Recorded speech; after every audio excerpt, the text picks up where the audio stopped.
রাজনীতির সবচেয়ে ভয়ঙ্কর খেলা কখন শুরু হয়?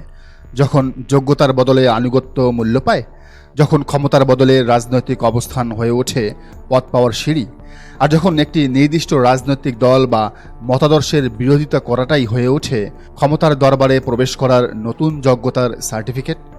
বাংলাদেশের বর্তমান রাজনৈতিক অঙ্গনে এমনই এক বিস্ফোরক প্রশ্ন ঘুরপাক খাচ্ছে। সরকারের গুরুত্বপূর্ণ পদে কারা আসছেন, কারা যাচ্ছেন, কারা হঠাৎ করে ক্ষমতার কেন্দ্রের কাছাকাছি চলে যাচ্ছেন, আর কারা দীর্ঘ রাজনৈতিক অভিজ্ঞতা থাকা সত্ত্বেও ছিটকে পড়ছেন। এইসব প্রশ্নের উত্তর খুঁজতে গিয়ে সামনে আসছে একটি শব্দ: জামায়াত বিরোধিতা। কেউ বলছেন এটি নিছক রাজনৈতিক অবস্থান, কেউ বলছেন এটি মতাদর্শগত দ্বন্দ্ব। আবার সমালোচকদের অভিযোগ, এই বিরোধিতাকে এখন রাজনৈতিক পুরস্কার পাওয়ার হাতিয়ার হিসেবে ব্যবহার করা হচ্ছে। তবে আসল সত্য কোনটি? এটি কি নিছকই রাজনৈতিক কাকতালীয় ঘটনা, নাকি ক্ষমতার অন্দরমহলে সত্যিই তৈরি হয়েছে নতুন এক সমীকরণ? আজকের এই বিশেষ রাজনৈতিক বিশ্লেষণে আমরা সেই প্রশ্নের উত্তরই খুঁজব। প্রথমেই আসা যাক সরকারি গুরুত্বপূর্ণ পদ নিয়ে আলোচনায়।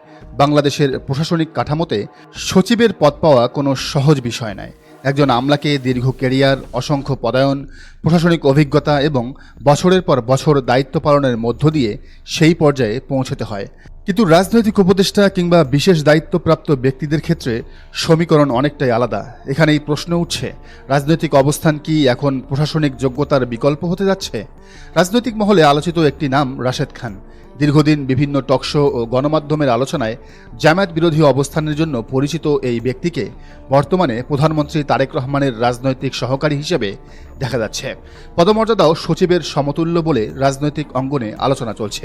অন্যদিকে গণমাধ্যম অঙ্গনে জামায়াত বিরোধী অবস্থানের জন্য পরিচিত বলে আলোচিত কাজী জেসিনকে বাংলাদেশ টেলিভিশনের মহাপরিচালকের দায়িত্ব দেওয়ার বিষয়টিও রাজনৈতিক মহলে ব্যাপক আলোচনা তৈরি করেছে। এখানেই প্রশ্ন, একজন মানুষের রাজনৈতিক বক্তব্য কি তার প্রশাসনিক যোগ্যতার চেয়ে বড় হয়ে উঠছে, নাকি সরকারের নিজস্ব মূল্যায়নে এসব নিয়োগের পেছনে আরও অনেক কারণ রয়েছে যা সাধারণ মানুষ জানে না? সত্যি বলতে রাজনৈতিক নিয়োগের ক্ষেত্রে আদর্শগত অবস্থান থাকা অস্বাভাবিক নয়।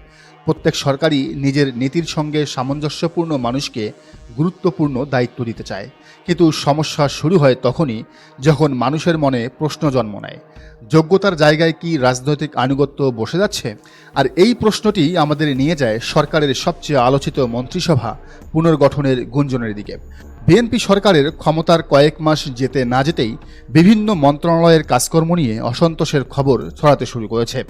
কোনো মন্ত্রণালয়ে প্রশাসনিক ব্যর্থতার অভিযোগ, কোথাও জনদুর্ভোগ, কোথাও আমলাতান্ত্রিক জটিলতা, আবার কোথাও রাজনৈতিক নেতৃত্বের সঙ্গে মাঠ পর্যায়ের সমন্বয়হীনতা। ফলে স্বাভাবিকভাবেই প্রশ্ন উঠছে, মন্ত্রিসভায় কি পরিবর্তন আসছে? কেউ কি বাদ পড়বেন? কেউ কি নতুন দায়িত্ব পাবেন? আর এখানেই আলোচনায় আসে গণ অধিকার পরিষদের সভাপতি নুরুল হক নূরের নাম।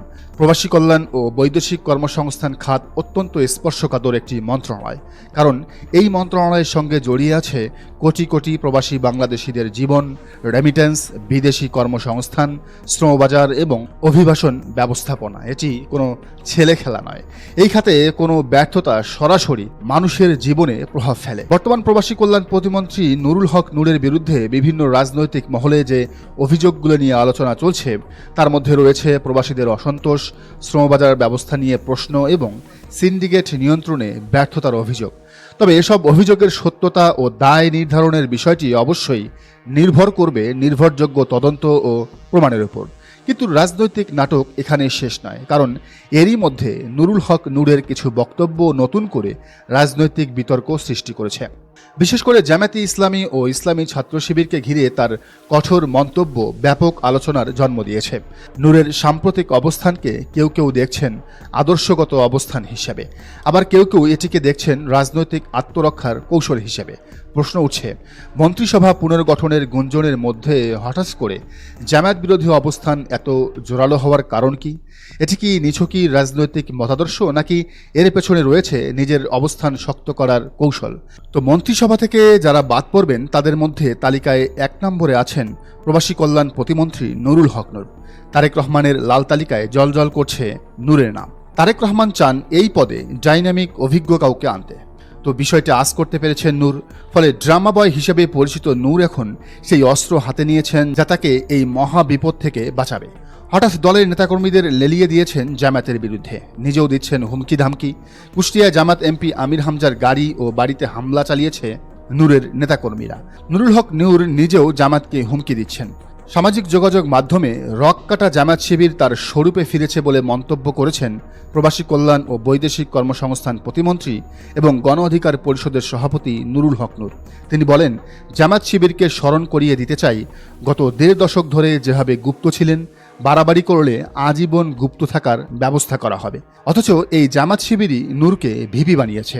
এই তো অন্তর্বর্তীকালীন সরকারের সময় আর্মির পিটুনি খেয়ে মুমূর্ষু নূরের পক্ষে দাঁড়িয়ে রাজপথে মিছিল করেছিল জামাত শিবির। কিন্তু নূর সব ভুলে গেছে, কারণ তার মন্ত্রিত্ব ধরে রাখতে জামাত বিরোধিতার বিকল্প নেই। নুরুল হক নূরের এমন পোল্টিবাজি নতুন নয়। এর আগে ভিপি হওয়ার পর গণভবনে শেখ হাসিনাকে পা ছুঁয়ে সালাম করা, মা ডাকা এসবও তার ঝুলিতে রয়েছে।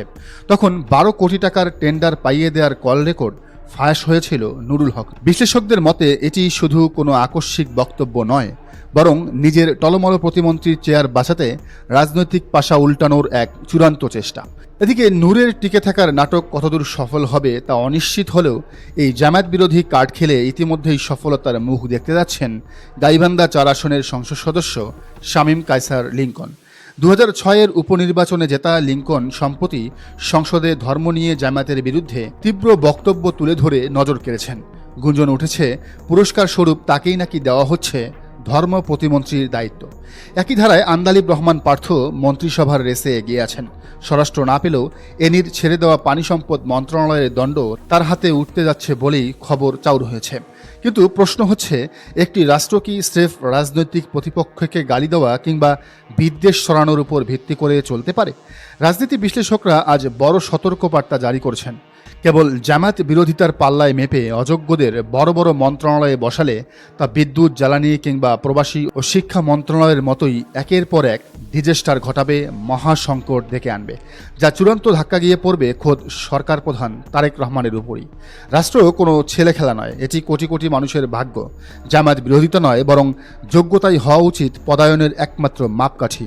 নতুবা ক্ষমতার এই রাজনৈতিক জুয়ায় শেষ পর্যন্ত ক্ষতিগ্রস্ত হবে খোদ বাংলাদেশের 18 কোটি মানুষ।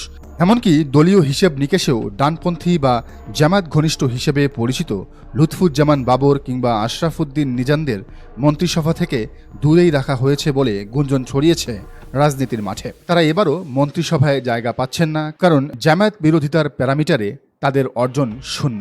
প্রিয় দর্শক, পুরো বিষয়টিকে আপনি কীভাবে দেখছেন জানার মন্তব্যের ঘরে। আর এই চ্যানেলে নতুন হলে অবশ্যই সাবস্ক্রাইব করুন এবং বেল আইকনটি বাজিয়ে রাখুন, যাতে পরবর্তী ভিডিওর নোটিফিকেশন আপনি পান।